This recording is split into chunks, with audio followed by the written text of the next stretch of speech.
حضور نبی پاک صاحب لولاک فخر موجودات، آپ کی عمر شریف 35 سال ہوئی تو چونکہ خانہ کعبہ شریف جو تھا وہ پہاڑیوں کے درمیان تھا، اس کے چاروں طرف پہاڑ ہے اور درمیان میں خانہ کعبہ ہے جو حضرت ابراہیم علیہ السلام نے اور آپ کے صاحبزادے حضرت اسماعیل علیہ السلام نے بنایا ہے۔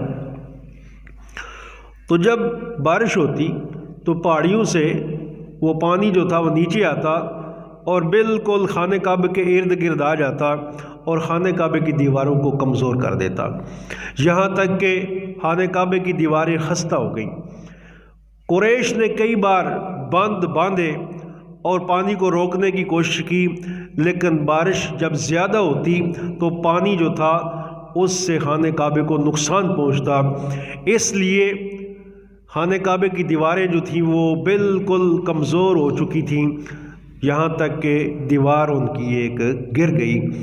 تو اس وقت قریش مکہ نے یہ فیصلہ کیا کہ اب دوبارہ خانہ کعبہ کو تعمیر کیا جائے اور اس کی دیواروں کو مضبوط بھی بنایا جائے اور اس کے دروازے کو اونچا لگایا جائے تاکہ اگر پانی آ بھی جائے تو خانہ کعبہ کے اندر داخل نہ ہو۔ یہ فیصلہ کیا گیا۔ تو جتنے بھی وہ قریش خاندان کے لوگ تھے وہ سارے اکٹھے ہو گئے اور انہوں نے ڈیوٹی اپنے اپنے ذمہ لے لی۔ کسی نے کہا کہ ہم پتھر ڈھونڈ کر لائیں گے، کسی نے کہا گارا ہم بنائیں گے، کسی نے کہا پانی ہم لے کر آئیں گے، کسی نے کہا یہاں سے پتھر اٹھا کے یہاں میں رکھوں گا، کسی نے کہا یہاں سے اٹھا کے دیوار پر میں رکھوں گا۔ اس طرح ڈیوٹی اپنی اپنی تعمیر کے معاملے میں لے لی۔ کسی نے چھت کا بندوبست کر دیا، لکڑی لے آئے، تو اس طرح اپنی اپنی ڈیوٹی جو تھی وہ اپنے ذمہ لے کر خانہ کعبہ کی تعمیر کا کام شروع کر دیا۔ اور میرے اور آپ کے نبی پاک حضور علیہ الصلوۃ والسلام ابھی نبوت کا اعلان کرنے میں 5 سال باقی ہیں۔ اعلان نبوت سے 5 سال پہلے آپ اس تعمیر کے اندر شامل ہوئے جو خانہ کعبہ کی تعمیر ہو رہی تھی۔ تو حضور علیہ الصلوۃ والسلام فرماتے ہیں کہ میں بھی اپنے کندھوں پر پتھر اٹھا کر لاتا اور لا کر ان معماروں کو دیتا جو خانہ کعبہ کو تعمیر کر رہے تھے۔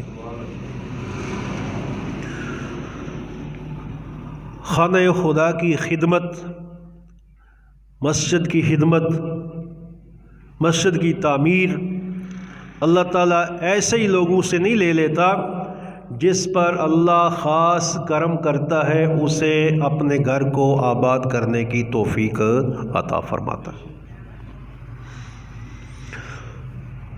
جب یہ تعمیر ہو رہی تھی، مکمل ہوئی، اب فیصلہ یہ ہونا تھا کہ جو حجر اسود ہے اس کو دیوار میں نصب کون کرے گا۔ حجر اسود ہے جو خانہ کعبہ کی دیوار میں آج بھی لگا ہوا ہے دروازے کے ساتھ، اور یہ وہ پتھر ہے جو حضرت آدم علیہ السلام جب جنت سے دنیا کے اندر تشریف لائے تو آپ کے دونوں ہاتھوں میں جنت کے 2 پتھر تھے۔ وہ دونوں پتھر، ان میں سے ایک کا نام حجر اسود ہے اور دوسرا جو ہے وہ مقام ابراہیم پر لگا ہوا ہے، جس پر حضرت ابراہیم علیہ السلام کھڑے ہو کر خانہ کعبہ کی تعمیر کرتے رہے، اور اس پتھر کے اندر حضرت ابراہیم علیہ السلام کے قدموں کے نشان لگے ہوئے ہیں اور آج بھی وہ نشان موجود ہیں۔ یہ 2 پتھر تھے، ایک مقام ابراہیم والا اور ایک حجر اسود جو حضرت آدم علیہ السلام جنت سے لے کر تشریف لائے تھے۔ اور یہ حجر اسود جو تھا یہ پہلے حجر ابیض ہے، سفید پتھر تھا۔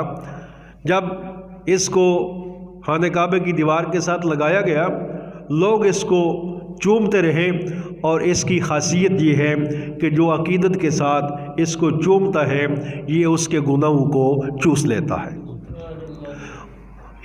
اور بنی نوع انسان کے گناہوں کو چوس کر اس کا رنگ سیاہ ہو گیا۔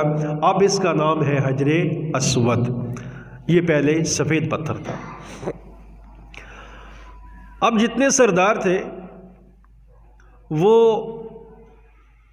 محسوس کرتے تھے کہ جو حجر اسود کو دیوار کے اندر نصب کرے گا اس کا بڑا اعزاز ہے، اور اس اعزاز کو حاصل کرنے کے لیے ہر قبیلے کے سردار کی یہی خواہش تھی کہ حجر اسود کو میں دیوار کے اندر نصب کروں۔ اس بات پر بحث ہوئی، یہاں تک کہ معاملہ لڑائی تک پہنچ گیا۔ 4 دن تک بحث ہوتی رہی، 4 دن تک لوگ اس بات پر بحث کرتے رہے، اور ہر کوئی یہ کہتا تھا کہ میں حجر اسود کو خانہ کعبہ کی دیوار میں نصب کروں گا، اور لڑائی تک بات پہنچ گئی۔ چوتھے دن ایک بوڑھا سردار اٹھا، اس نے کہا ایسا کرتے ہیں کہ کل جو سب سے پہلے حرم کعبہ میں داخل ہوگا وہ شخص جو فیصلہ کرے گا اس کے فیصلے کو مانا جائے گا۔ لوگ چلے گئے۔ دوسرا دن صبح کا وقت، لوگوں نے دیکھا کہ سب سے پہلے جو قدم حرم کعبہ کے اندر آیا وہ حضور علیہ الصلوۃ والسلام کا تھا۔ حضور نبی پاک صاحب لولاک فخر موجودات آپ تشریف لے آئے۔ جب آپ تشریف لائے تو لوگ خوشی کے مارے ایک قدم پکار اٹھے، محمد تشریف لائے ہیں، محمد صادق بھی ہیں اور امین بھی ہیں، جو فیصلہ کریں گے ہم ان فیصلے کو مان لیں گے۔ اور یہ بہت بڑا فیصلہ تھا، اور اس میں بہت بڑے فساد کو بھی ختم کرنا تھا، اور رؤسائے مکہ جو تھے وہ لڑنے پر آمادہ تھے اس وقت، ان کی لڑائی کو بھی ختم کرنا تھا۔ حضور نبی پاک صاحب لولاک فخر موجودات نے تمام سرداروں کو اکٹھا کیا، اور سرداروں کو اکٹھا کر کے اپنی چادر جو تھی اس کو بچھا دیا، اور چادر بچھا کر حجر اسود کو چادر کے اوپر رکھ دیا۔ تمام سرداروں سے فرمایا کہ تم اس چادر کو مل کر اوپر اٹھاؤ۔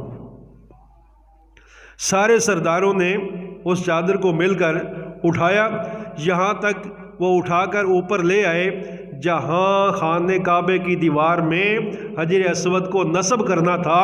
جب وہاں تک لے آئے تو حضور علیہ الصلوۃ والسلام نے حجر اسود کو اٹھا کر خانہ کعبے کی دیوار کے اندر نصب فرما دیا۔